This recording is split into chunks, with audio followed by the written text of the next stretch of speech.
Supreme court में हुआ सहारा को लेके एक बड़ी खबर।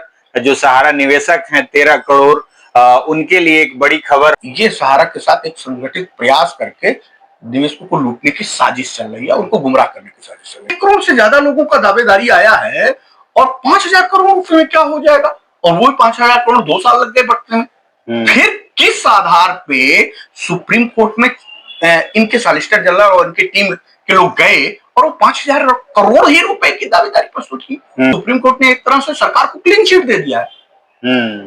ले जाइए जहां जैसे यूज करना पाइए करिए।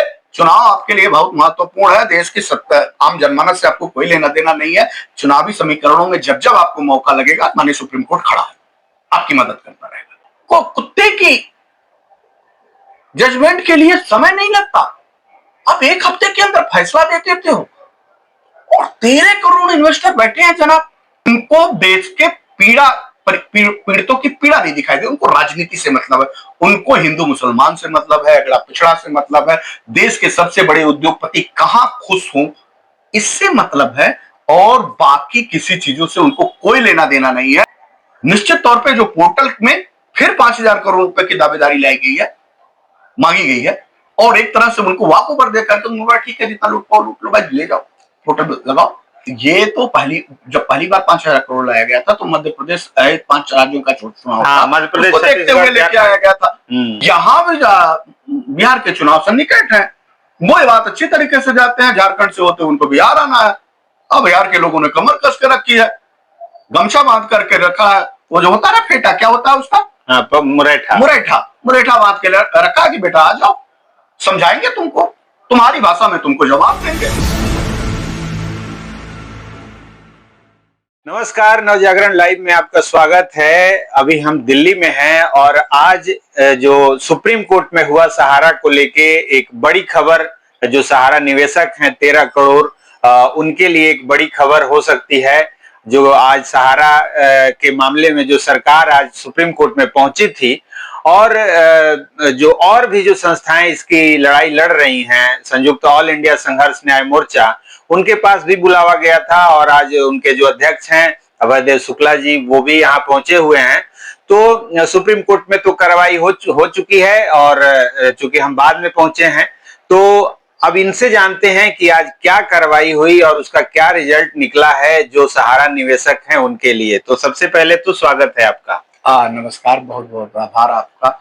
और एक बात तो है कि नवजागरण ने पूरे देश में एक अलग जगाया है। सहारा के पीड़ितों के पास तक पूरी ताकत के साथ जहां तक संभव हो पा रहा है कि वो खबरें उन तक पहुंचाता है, जिससे उनके दिल को सुकून मिले और उनके पैसे का रास्ता दिखाई दे। वो सभी बहुत सच्ची तरीके से, बहुत अच्छी तरीके से तमाम यूट्यूबरों से देश भर में सहारा की खबरें दिखाते हैं, लेकिन वो सच्चाई से रूबरू नहीं कराते।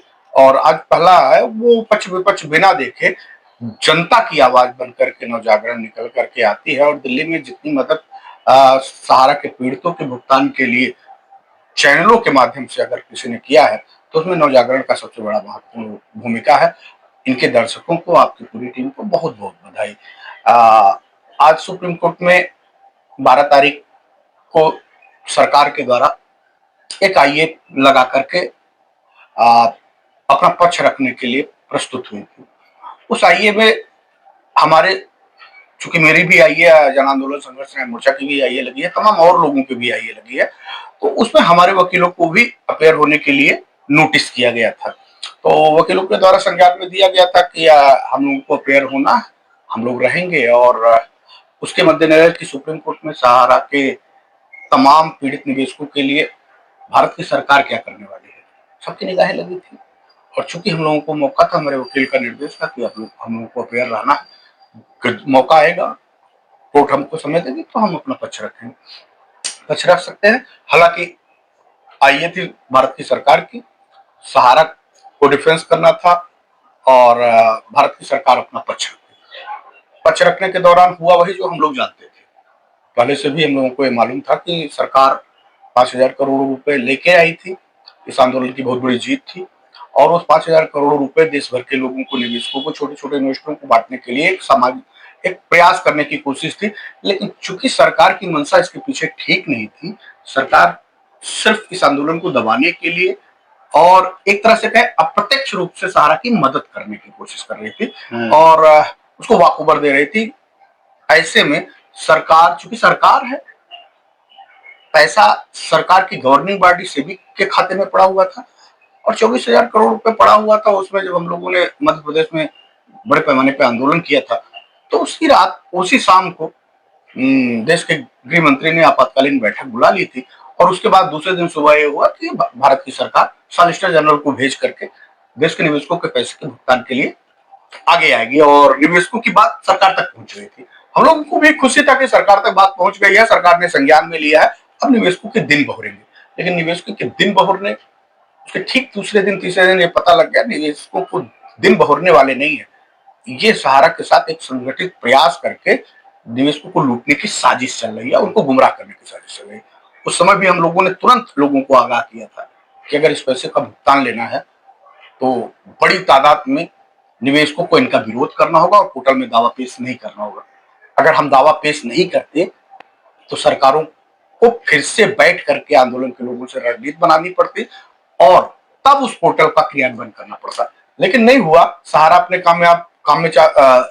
अपने काम में कामयाब हो गई, चाल में कामयाब हो गई, सरकार अपने काम में कामयाब हो गई, चाल में आ गई। जैसे होता है क्या ना कि बहुत होशियार लोग ये कहते हैं, जैसे अपने कबूतर की कहानी सुनी होगी कि शिकारी आएगा जाल बिछाएगा, हम नहीं फंसेंगे, लेकिन शिकारी आया, जाल बिछाया, फंस गया। उसके बावजूद भी कहा जा रहा था कि यार ये जाल लेकर उड़ जाओगे तो भी बच जाओगे। हाँ। उसमें से कुछ लोगों ने कहा, जैसे आंदोलन के लोगों ने कहा कि यार ये जाल लेके उड़ जाओ, ये पोर्टल को मोम में दावा पेश नहीं करोगे ये जाल उड़ जाएगा। और तब सरकार की मजबूरी हो जाएगी कि संगठन के लोगों के साथ बैठे और गलत तरीके से जो भी क्लास उसमें निर्मित किए गए हैं, तमाम क्लास, उसका आज परेशानियां जो सामने आ रही है वो देश भर देख रहा है। तमाम डिफिशियंसी, तमाम तरह के क्लास उसमें निर्मित कर दिए हैं जो क्राइटेरिया एक सामान्य वर्ग का इंसान पोर्टल पे के नाम के बारे में भी नहीं जानता था। अरे भाई, गांव के गरीब आदमियों ने पैसा, लगभग मध्यम वर्गीय 90% लोगों ने, गरीब क्षेत्र के लोगों ने पैसा दिया। उनको पोर्टल के बारे में क्या जानते, उससे मोबाइल नहीं चलाना जानते। तो सरकार को सरलीकरण करने की जगह सरकार ने उसका पेचीदगी कर दिया। जिन लोगों के 1 लाख है, 2 लाख है, 5 लाख है, 10 लाख है, इतना क्लास भर दिया, इतनी पाबंदियां लगा दी कि वो बेचारे अपने कागज को देने में उनको हजारों रुपए खर्च कर देने पड़े। उसके बाद भी काम नहीं हो पाया और उसके बाद रीसबमिटेशन का खेल शुरू हो गया। उसके पीछे हजारों लोग, आज पैसे सरकार ने बांटा 5,000 करोड़, हमारे साथियों ने अपने पैसे के भुगतान करोड़ के लिए 1 करोड़ 35 लाख से ज्यादा लोगों ने दावे किए और उस दावे के दौरान उन्होंने जो पैसे खर्च किए, मुझे लगता है 1,000 करोड़ खर्च कर दिए होंगे। हाँ, लोगों ने किए होंगे पूरे देश भर में। किसी से 200 लिया, किसी से 500 लिया, किसी से 1,000 लिया। एक आदमी तो हमको टेलीफोन करके ये बता रहे थे कि हमको 15,000 प्राप्त हुआ और हम 18,000 खर्च चुके थे। बिल्कुल, ये घटनाएं तक हुई। तो सोचिए, देश में 1 करोड़ 35 लाख लोगों ने अगर दावा पेश किया होगा तो हजारों करोड़ रुपए तो बर्बाद कर दिया सरकार ने। कहा सरकार ने उनको पैसा दिया? ये खेल चला सरकार को अप्रत्यक्ष रूप से सहारा को बचाने के लिए, और सहारा को बचाने में, सहारा को सही ढंग से फंसाने के लिए। मैं बार फिर कह रहा हूं, एक तरफ सरकार ने सहारा को बचाया और दूसरी तरफ सरकार को सहारा ने फंसाया कि जाल में फंसोगे तभी तुम्हारी जमीनों को पौने पौने दाम में बेचेंगे, तभी तुम्हारी जमीनों को, तुम्हारी संपत्तियों को हमारे राजनेता कौड़ियों के भाव में खरीद लेंगे। और चूंकि जिनके पैसे हैं, जिनके घर शीशे के हुआ करते हैं, वो दूसरों के घर पे पत्थर नहीं फेंक पाते। तो सहारा का घर जो था वो शीशे का था। तमाम गलत तरीकों से लोगों से पैसे लिए थे और तमाम गलतियां कानून के दृष्टिकोण से उन्होंने किया था। वो लिहाजा सरकार को पेश नहीं कर सकती थी। सरकार एक मजबूरी हो गई, सरकार जो कहता है उसको करना पड़ रहा। और आज देखिए ना, ये लोग कहते हैं कि सहारा की ऑफिस खुल जाएगी। सहारा की ऑफिस और सीआरसीएस का कार्यालय हो गया है जनाब। बाकायदे सीआरसीएस का एक कार्यालय बना दिया गया है और उसी के नाम बना दिया गया, वहीं से पोर्टल फीस संचालित हो रही है। यानी सहारा का पैसा जो बटेगा ना, उसी पोर्टल से बटेगा। और उसी के मद्देनजर आज भारत की सरकार फिर पहुंची थी सुप्रीम कोर्ट में। जो 5,000 करोड़ पहले लेके आई थी वो खत्म हो गया, तो आज जो पहुंची थी वो क्या था उसमें अब मैं नया? कह तो रहा हूँ कि सरकार ने कोर्ट के सामने कहा कि मुझे 5,000 करोड़ और दे दीजिए, तो माननीय सुप्रीम कोर्ट ने कहा ले जाओ, ले जाओ, चुनाव लड़ो, मौज उड़ाओ, हम देने के लिए तैयार हैं, ले जाओ इसको, जैसे मन करे वैसे बांटो, तुम्हारा बिहार का चुनाव जीत लो। तो मतलब आप आरोप लगा रहे हैं कि बिहार का जो चुनाव है उसमें 5,000 करोड़? मैं सुप्रीम कोर्ट के ऊपर बड़ा आश्चर्यचकित कर रहा हूं कि 5,000 करोड़ रुपए में 1 करोड़ से ज्यादा, 1.5 करोड़ से ज्यादा लोगों ने अपना आवेदन प्रस्तुत किया, महज 29 लाख लोगों, 27 लाख लोगों तक पैसा बच पाया। ये सुप्रीम कोर्ट में उनके द्वारा जांच कमेटी में गठित किए गए वाई.एस. रेड्डी और कौन रेड्डी करके त्रिसदस्यीय कमेटी जो बनाई गई है, वकीलों का पैनल और जजों का पैनल बनाएगा, वो जाकर उनको ब्रीफ नहीं कर पाई कि 1 करोड़ से ज्यादा लोगों का दावेदारी आया है और 5,000 करोड़ रुपए में क्या हो जाएगा, और वो 5,000 करोड़ 2 साल लग गए बढ़ने में। फिर किस आधार पे सुप्रीम कोर्ट में इनके सॉलिसिटर जनरल और इनकी टीम के लोग गए और वो 5,000 करोड़ ही रुपए की दावेदारी प्रस्तुत की? और उसके ऊपर भी जो अभी तो चूंकि ऑर्डर कॉपी नहीं आई है, जब ऑर्डर कॉपी आ जाएगी तो आप उसमें देखेंगे। हम लोग चूंकि कोर्ट में थे, चूंकि हमारे वकीलों को अपियर के लिए कहा गया था, तो एक तरफ से वहां से आया था, तो हमको भी जाने का मौका मिला था, हम लोग भी वहां खड़े थे। जितनी बातें समझ में आई उस बातों से यह लगता था कि सुप्रीम कोर्ट ने एक तरह से सरकार को क्लीन चिट दे दिया है, ले जाइए जहां जैसे यूज करना पाइए करिए, चुनाव आपके लिए बहुत महत्वपूर्ण है, देश की सत्ता आम जनमानस से आपको कोई लेना देना नहीं है, चुनावी समीकरणों में जब जब आपको मौका लगेगा माननीय सुप्रीम कोर्ट खड़ा है, आपकी मदद करता रहेगा। 5,000 करोड़ लेना होगा, 5,000 करोड़, फिर किसी बड़े उद्योगपतियों को पकड़िएगा, 50,000 करोड़ और चाहिएगा तो बता दीजिएगा। मतलब जैसे लगता था कि भारत की सरकार में सर्वोच्च संस्था के रूप में भारत की सरकार है, माननीय सुप्रीम कोर्ट कोई सर्वोच्च संस्था नहीं है, यानी जिसको हम कहते हैं कि तमाम कार्यपालिका और विधायिका में न्यायपालिका सर्वोच्च मानी जाती है। लेकिन आज मैंने देखा, बड़ा दर्द हुआ। मैं तो इच्छा करता था कि मैं वहीं माननीय सुप्रीम कोर्ट के चीफ जस्टिस महोदय के सामने खड़ा हूं और पूछ लूं कि सरकार क्या कर रहा है। इतना तिल तिल के गरीबों से मारने से अच्छा एक आदेश दे दीजिए ना। 5,000 करोड़ रुपए 2 साल में बटने में खुलाया, किसी को मिला किसी को नहीं मिला, लगभग 1 करोड़ के लोग दर दर की ठोकरें खाते हुए, तमाम लोगों ने आत्महत्याएं कर ली, लगभग 3,000 से ज्यादा FIR होने के बाद कोई कार्रवाई नहीं है। एजेंटों के ऊपर बहुत बड़ी आफत के रूप में पूरे गांव क्षेत्र के लोग जिनका डिफिशियंसी होता है वो नहीं आते हैं, कोई गाली देता है, कोई लाठी लेता है, कोई बदनामी होती है, कोई चर्चा करता है, वो किंग कर्तव्य विमूढ़ होकर के आत्महत्या कर जाने पर विवश है। और स्थिति यह होती है कि आप को कुत्ते की जजमेंट के लिए समय नहीं लगता, आप 1 हफ्ते के अंदर फैसला दे देते हो। और 13 करोड़ इन्वेस्टर बैठे हैं जनाब, 12 लाख कार्यकर्ताओं में से 5,000 मान लो एक व्यक्ति आत्महत्या कर लेता हो। मैं कह रहा हूं इस देश की जुडिशरी को सबसे देश के आम मानस में बैठे मानवीय जीवन को बचाने का पहला अधिकार है। अगर भारत सरकार को देना है तो भारत सरकार को जितने भी पैसे सहारा से भी पड़े हुए एक साथ दे दो। हाँ, और वो अनलिमिटेड दे दे, अनलिमिटेड दे दे, सब लोगों को जिसका पैसा वो पैसा पा जाए।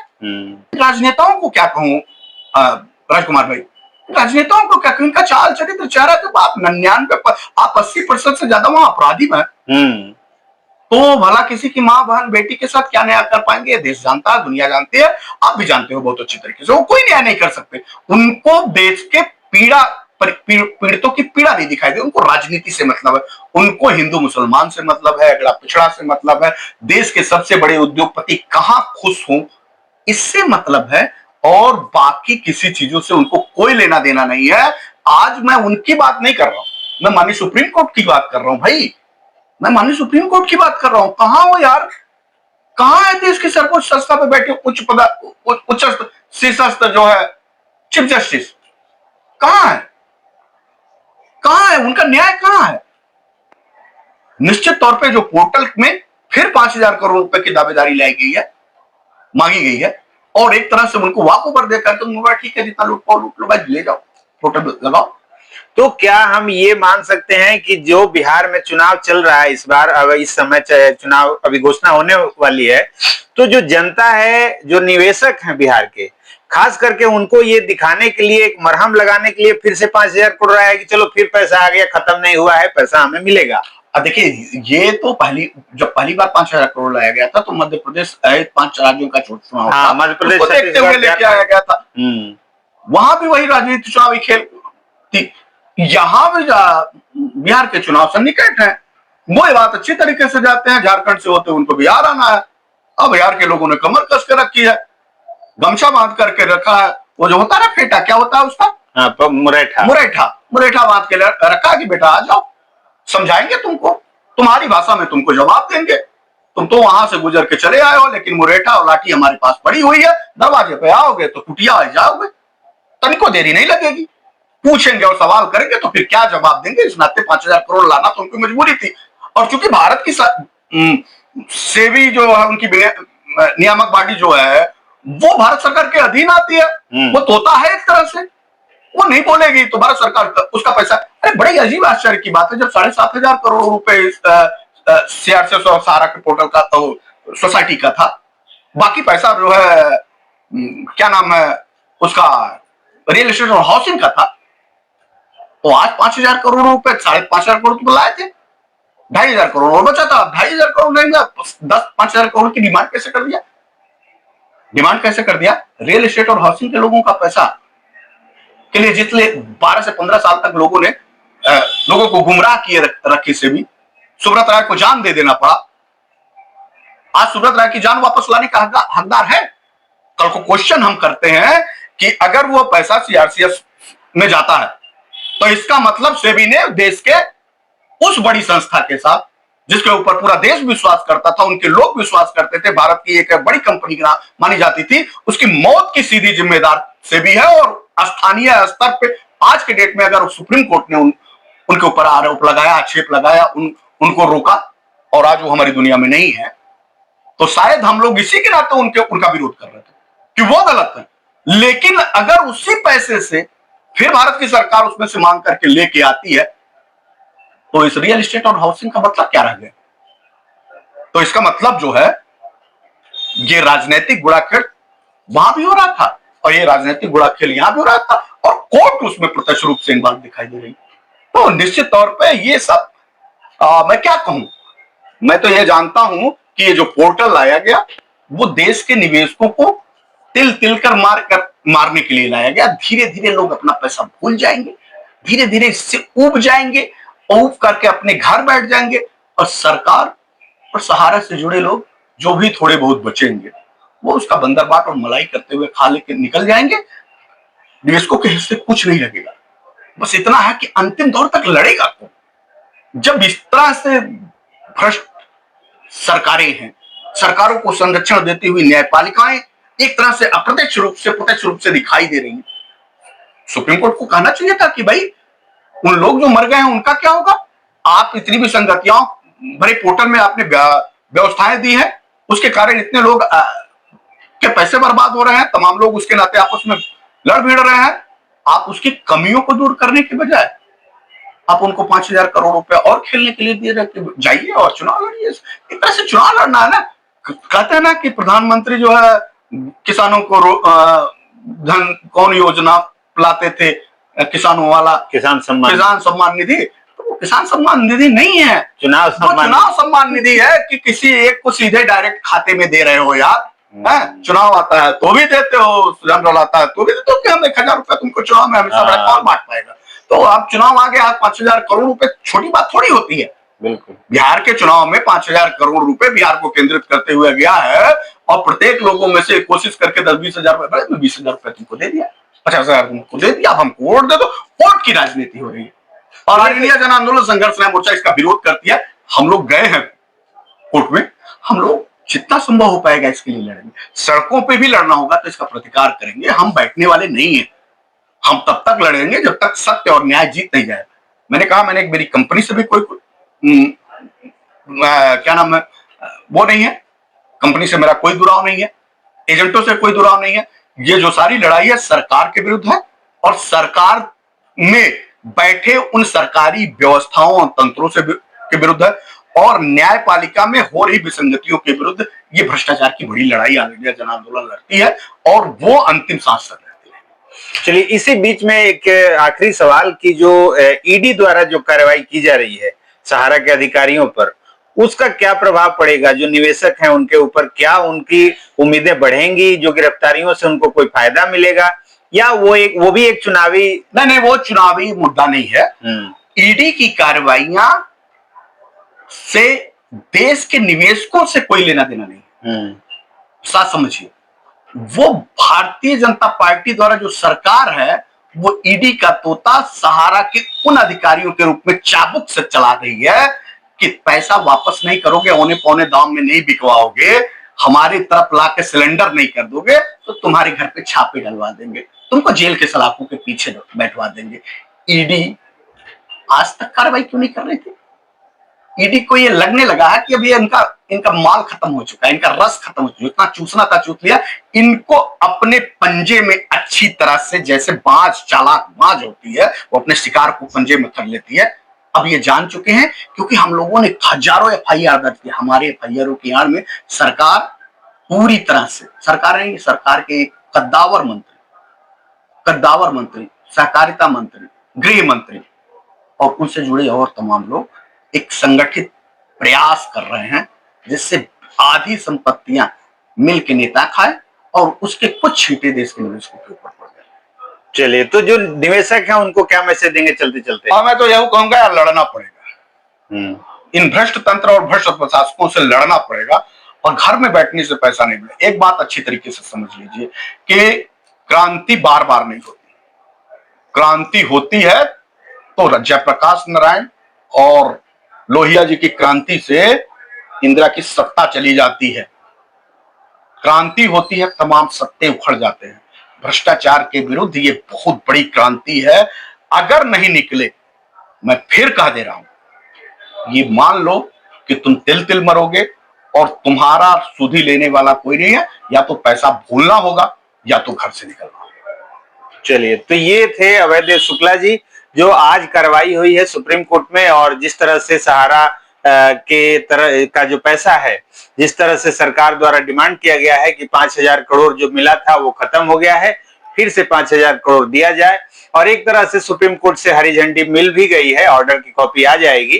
तो ये जो पैसा मिला है 5,000 करोड़, उसको बिहार का चुनाव जो है उसको देखते हुए एक बड़ा साजिश नजर आ रहा है। हालांकि सुप्रीम कोर्ट के फैसले पर जो शक की सुई है वो घूमती नजर आ रही है कि क्या ये साठगांठ है।